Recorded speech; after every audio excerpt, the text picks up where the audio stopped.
Ladies and gentlemen, as our ceremony is about to begin, will you kindly ensure that your phones are on silent, please? Thank you. Can I just ask you all to remain upstanding for our opening piece of music?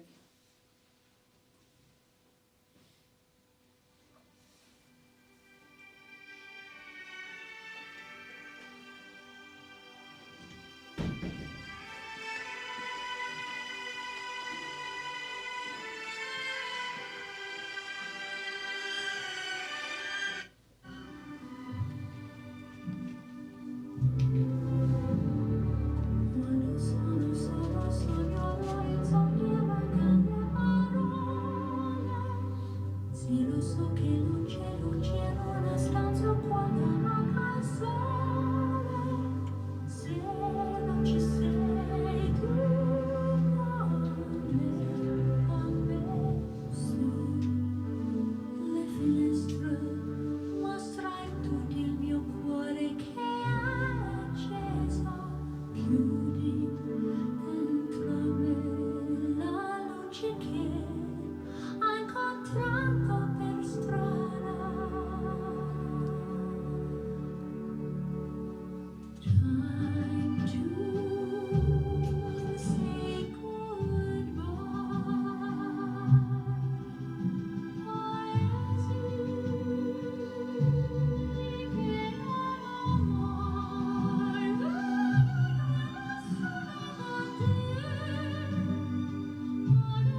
be seated, those that have been.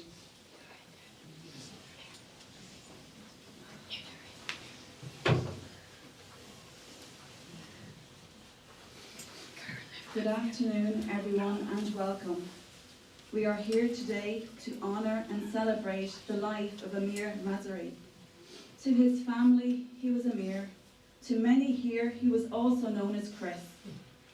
Throughout today's ceremony, I will mostly use the name Amir as we honour his life and his roots, as we remember the same man so many of you knew and cared for as Chris. Today, we remember him in all the ways he was known and loved. My name is Minister Karen O'Byrne, and I'm a future faith minister.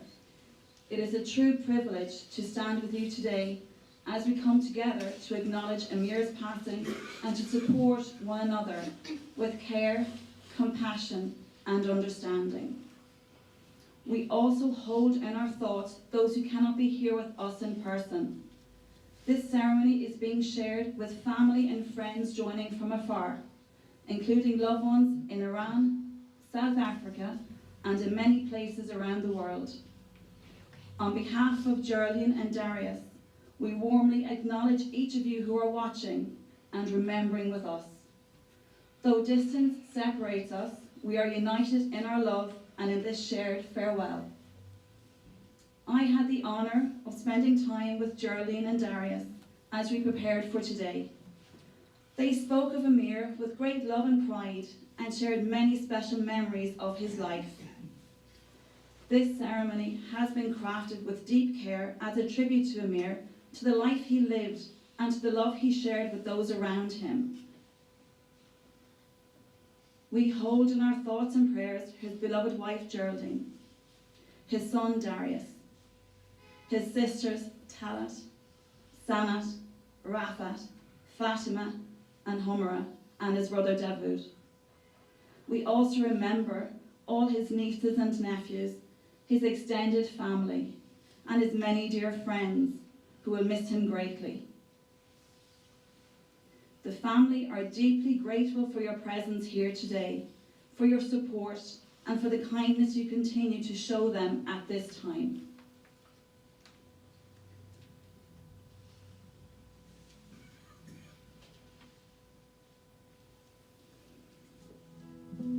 Sean, Susie, Alan and Ian will now come forward with some items that were close to Amir's heart. Through them, we remember parts of his life that matter deeply to him. Sean comes forward with a snooker cue, a symbol of Amir's lifelong love of the game and of the many years he spent proudly running his own snooker hall in Navan. It represents not only a pastime and business he enjoyed, but a place where friendships were formed and memories were made.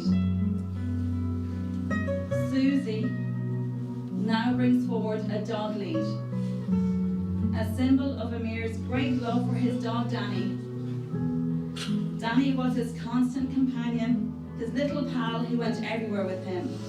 Their daily walks together were among the moments Amir treasured most. Alan brings forward the racing post and a number of betting slips, reflecting another well-known part of Amir's life. Gambling and racing were not only a passion, but also his profession, something he followed with great interest and dedication over many years.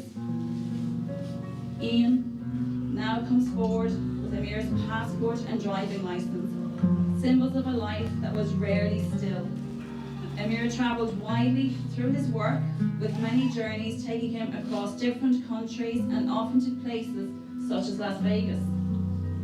Travel was very much a part of his world, and he also spent treasured times in Cyprus, a place he greatly enjoyed. The driving license reflects another simple pleasure. He loved being on the road and the sense of freedom that came with driving. Together, these items speak of movement, adventure, and a life lived with independence and purpose. Each of these items tell a story. Together they reflect the everyday moments, interests and joys that made Amir who he was, and that will always be remembered with affection.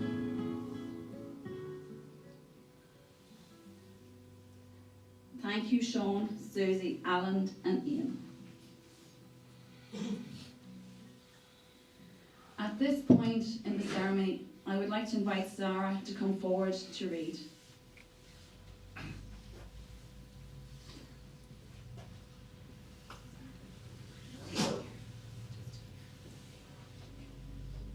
Thank you. He Is Gone by David Harkins. You can cry and close your mind, be empty and turn your back. You can shed tears that he is gone, or you can smile because he has lived. You can close your eyes and pray that he will come back, or you can open your eyes and see that he has left.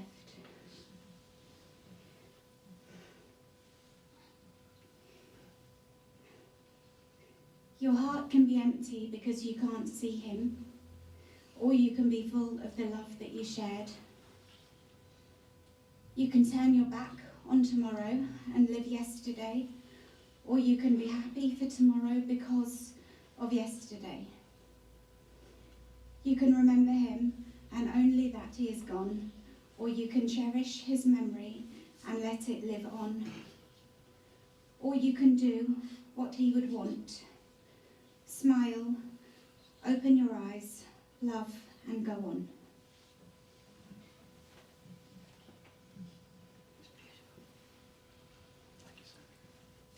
Thank you, Sarah. I would now like to invite Darius to come forward to say some words about his father.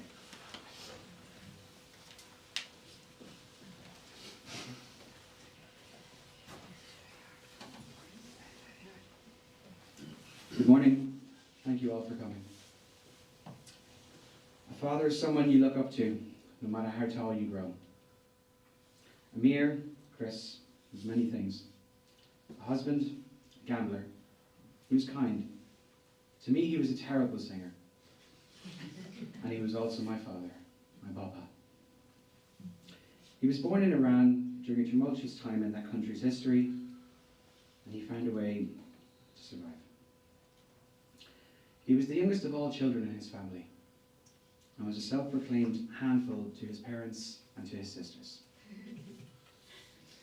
My father was one of those people that immediately left an impression on you the moment you met him. Some would say he was larger than life.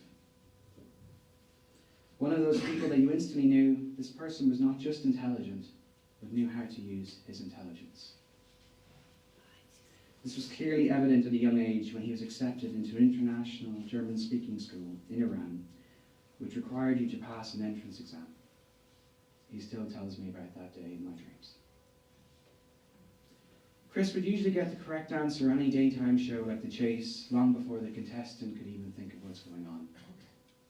He could calculate astronomical figures in his head quicker than most people could reach for a calculator. The man was always as sharp as a razor. You could get nothing over him. Lord knows I tried. His judge of character was second to none, and very quickly he could spot the best and the worst in people. My dad also talked a lot of shite.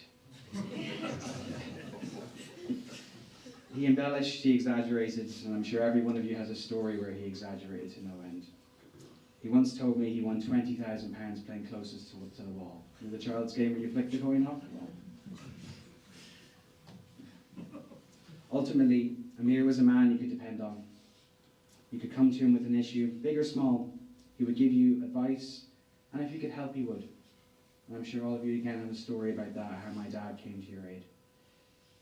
One such friend of mine, his girlfriend had broken up with him in the middle of the night, and my dad just dropped everything at 4 o'clock in the morning and went to get him and bring him back to our house. He's a good man.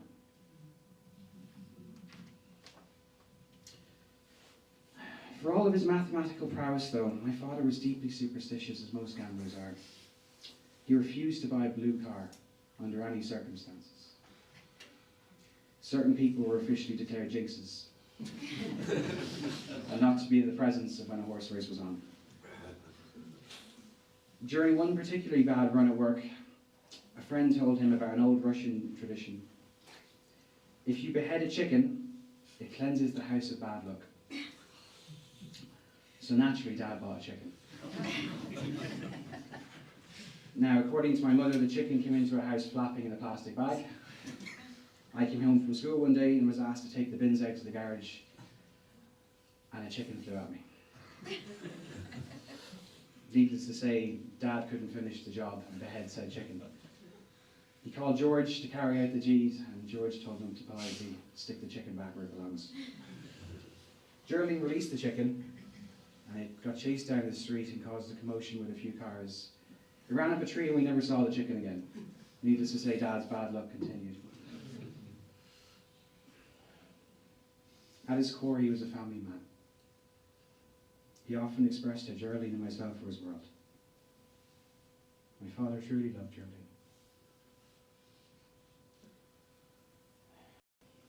Their romance started as a whirlwind at a blind dating event in Dublin. But in fact, it was Geraldine's friend who was interested in Chris, not Geraldine. But only Chris had eyes for Ger. They moved in together after 6 short weeks, living in various places around Dublin, such as Phibsborough, the South Circular Mall Road, Rathmines, Rathgar, and Dunleary, where my dad proceeded to set the house on fire, cleaning out the fireplace. After they left Dublin, we moved to Kilcock, Athboy, and finally to our lovely home in Sevenrath. Dad loved our home. He always cherished being able to sit in the living room, have his cup of tea, have his sandwich with some cheese in the morning, and that was his morning with the racing post. Whenever I got late out of bed, he'd always say to me, "Darry, the early bird catches the worm," and that'll stay with me. Mum and Dad's relationship is the standard I've always aspired to uphold myself to in my own love life. 2 doves. Before stage 1 cancer was our nemesis or our foe, Mum and Dad had retired, or planned to retire, in Cyprus in a lovely little villa that overlooked the waterfront, the ocean. He wanted to drive the Tesla over from Ireland and the 2 dogs, Danny and Lola, with him. I told him this was a bad idea. We had our family traditions, such as going to Victoria Square in Belfast every Stephen's Day, going to Dunnes Stores in Blanchardstown on a Sunday to use up the €5 vouchers. If we didn't use them up, he would give out to us, while Dad was gambling for thousands of euro every day. And another little lesson that he taught me was taking my wages from the snooker hall after the shift. He loved doing that. We did things as a family. We argued a lot, as all families do, which is only natural. But beneath it all, we were fiercely loyal and dedicated and devoted to one another. You came for me, Mum or Dad, you came for all of us. Amir's love extended just not for Geraldine and me, but also to all of his family and his friends. Whenever Dad went to visit his family in Manchester, he would have toys for kids in one hand and fancy Iranian food in another, and that was that. He just took his generosity. For his friends, he was also generous, and he was also caring as well, bringing toys and gifts for all their children and doing whatever he could. At poker events, he would always tip the staff who brought him his food. He would always tip the dealers. He'd always say to be kind to people, no matter who they are. One such story about my dad's generosity was that he went to a special needs camp in Iran. And he visited them and he brought gifts and loads of stuff for them, food and all this kind of things. However, amazingly, while journeying back from the camp to Tehran, he stopped on the roadside to buy cherries. And Dad never did these kind of things. Never stopped at the road at all. Just thought it was dirty. Down the road, though, a massive car crash had happened. About 20 cars had piled up. And for some reason, he believed in karma and that good deeds don't go undone. And he always told me that story to say, you do right by people and do right by you. At work, Amir Mazahery was a titan. From his origins in the snooker hall in London, in places like Neasden and Kilburn, my father's degree was in making money. Hustling on a snooker table, playing poker, horse racing. If Dad could find an edge, he would capitalise and he would make you feel it. As one of his closest friends, Ali, said to me just the other day, Chris didn't lose at business. His work brought him all around the world, as Karen has said, from Ireland to Vegas, to Marrakesh, to Dubai. He loved his job and the lifestyle that it brought. In Ireland, Amir was notorious in betting circles, with many bookmakers refusing to take a bet from him due to the previous injuries they inflicted upon him. High street bookmakers circulated his picture around like some sort of outlaw in an old western film. Even his handwriting was notorious. In later years, the travel slowed down, remaining in Ireland for work with the snooker hall and other projects. But his ferocity in an unforgiving line of work remained stoic. Whenever there was a big poker event in Dublin, Chris would be at the biggest cash table doing what he did best. Or he would be in Fairview with his close friends, if there was a money match on, or just enjoying the banter. Everyone knew my father, event staff and players, and he was respected as a larger-than-life figure. We frequently went up to Fairview, to John and the boys, for the big snooker or pool money match, to which Chris was involved in one side or the other. And for all his travels in later years, he was accompanied by his most devoted servant, his dog, Danny. Chris loved Danny, and Danny was absolutely infatuated with my dad. The dog would not listen to anybody else in the house apart from my father. Danny went everywhere with Dad. Travelling back to Ireland from Holyhead a couple of years ago, Dad stopped at McDonald's for a bite to eat. Naturally, Daniel came in with him to the McDonald's to collect his tax. Dad sat him on the chair, bought him a pack of chicken nuggets for proper money. One of the staff came over to tell Dad the dogs were not permitted inside the restaurant, to which Dad said, "He is my support dog," while Danny was inhaling the 6 chicken nuggets.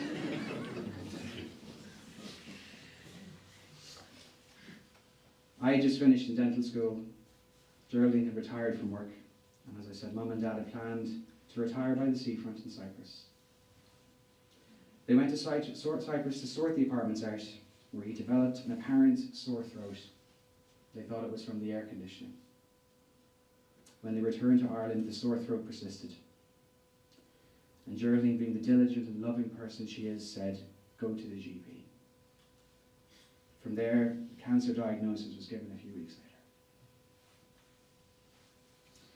Initially, we were very optimistic, as it was only a stage 1 T1B lesion. The cure rate was 95% successful with just radiation alone. Professor Tom Moran in the Mater Hospital was very optimistic. I was optimistic, and 6 weeks of radiotherapy was just needed in St. Luke's in Dublin. During the course of treatment, Dad continued to work and conduct life in a normal fashion. And after the radiotherapy concluded, Dad's voice returned for a few weeks, and we thought that was that. However, Geraldine was not convinced. She always talked about an apparent smell that she could get from my dad, from his area of this radiation. She kept a watchful eye over him, even though he was given the all clear numerous times. A few more months later, in August, we brought Dad up to the Mater Hospital. 3 of us spent the night in A&E, where things took a turn, unfortunately for the worse. Shortly afterwards, he had his voice box removed in September, in a procedure called a laryngectomy. This was naturally very difficult for my father, as he had lost his greatest gift, his voice. But he kept fighting, he kept working. His will to live never faltered. Unfortunately, the nature of cancer can be quite vicious and unforgiving sometimes. His cancer had spread from the larynx to the thyroid glands, and even to the graft sites, from where his chest and his thigh were used to replace the tissue lost during the laryngectomy. It had spread also down to his stomach.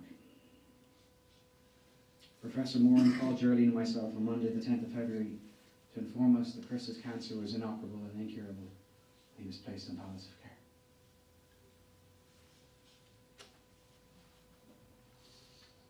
I grew up in the shadow of a giant man, always hearing from others how he was ferocious, brave, and a brilliant gambler. For years I was known as Son of Chris in Dublin. That's how much of a shadow my dad had. He never wanted me to follow in his line of work. He wanted, as all parents do, for me to do better. He knew how hard his line of work was. He did not want that from me. He wasn't a perfect father, but I didn't want him to anyone. We argued a lot when I was younger because of youth versus experience. When we ran the snooker hall in Navan, the two of us were inseparable. A true Del Boy and Rodney, or Batman and Robin. You didn't see one without the other usually, and you usually heard us shouting at each other. To this day, I still tell some of my patients about my father and a few of our tales. They all ask about him throughout his long battle with cancer. Without my father's tutelage in my life, during those years in the club, I would not be the man that is standing before you today. Most importantly, Mum and Dad taught me that a parent's love to a child is unconditional, and it should always be like that.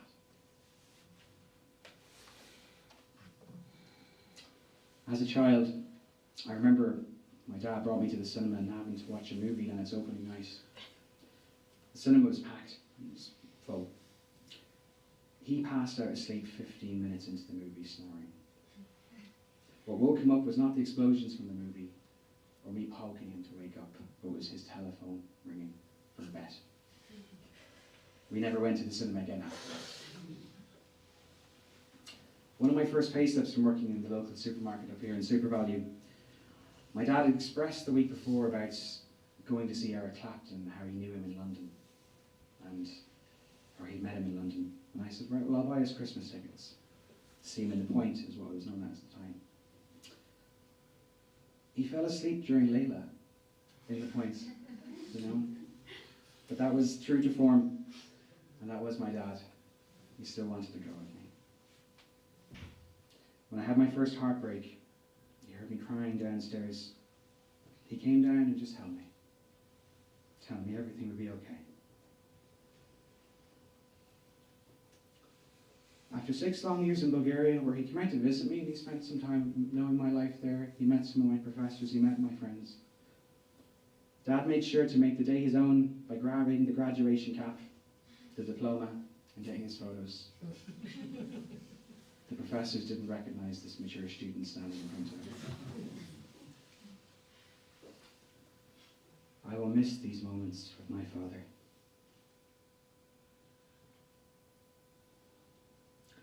I hope one day that I'm blessed with children of my own, and they can hear some of the stories, and they can hear how much he meant to me, and I meant to him.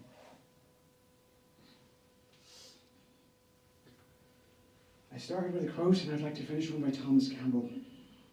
To live in hearts we leave behind is not to die. Amir will live in our thoughts, our stories, and our everyday.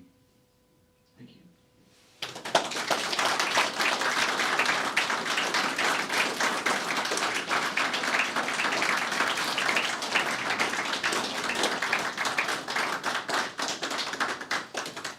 Thank you, Darius, for such a wonderful tribute to your father. He'd be so proud, so very proud. At this point in the ceremony, I would like to invite Peter to come forward to read.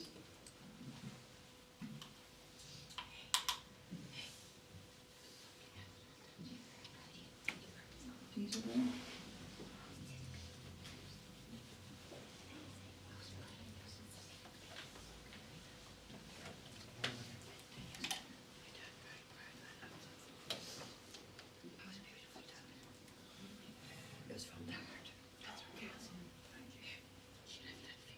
Good afternoon, everybody. As we look back, by unknown author, as we look back over time, we find ourselves wondering, did we remember to thank you enough for all you have done for us? For all the times you were by our sides to help and support us, to celebrate our successes, to understand our problems, and to accept our defeats. Or for teaching us by your example the value of hard work, good judgment, courage, and integrity. We wonder if we ever thanked you for the sacrifices you made to let us have the very best. And for the simple things like laughter, smiles, and times we shared. If we have forgotten to show our gratitude enough for all the things you did, we're thanking you now. Now's the time. And we are hoping you knew all along how much you truly meant to us. Thank you.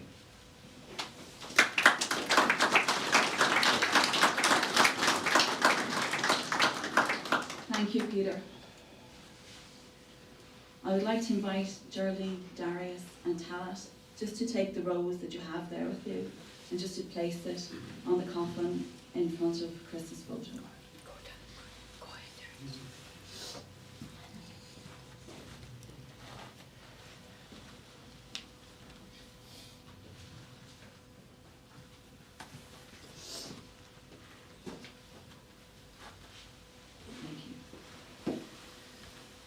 We give thanks for Chris's life, for the many joyful memories, for the laughter shared, and for the quiet, ordinary moments that became so meaningful over time. Thank you, Amir, for the kindness you showed and the guidance you gave so freely to others. We honour the warmth, wisdom, and light you brought into the lives of those around you. May you now rest in peace. You will be remembered with love and never forgotten. This concludes our service here at Muldoon Brothers Funeral Home. Amir's family thank you most sincerely for your presence, your support and your kindness today. The cortege will leave shortly for St. Columkille's Cemetery, where the committal will take place.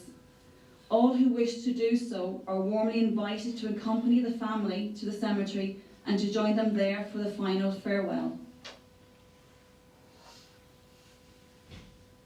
I'm going to play a song that I think represents Chris and Amir, something that Darius picked out for him, just as we all say our final farewell, and maybe just to come up here and to offer your commiserations to the family here beside me.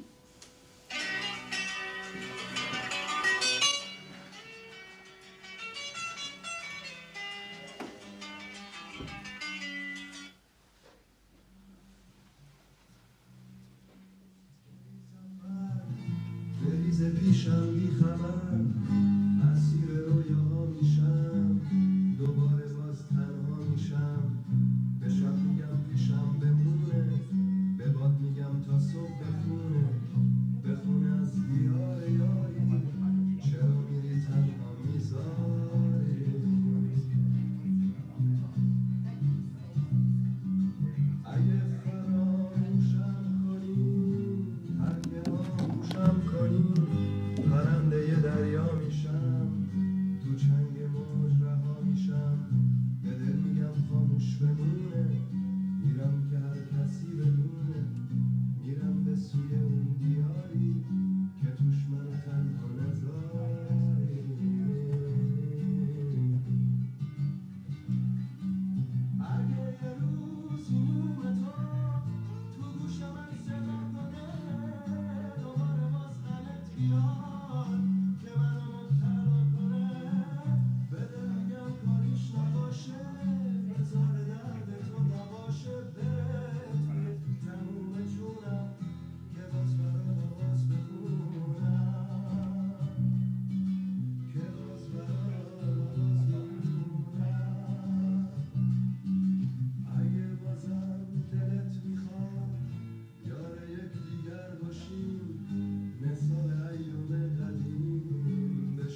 Yeah.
Jerry, so you got horse money. No, Jerry, you're coming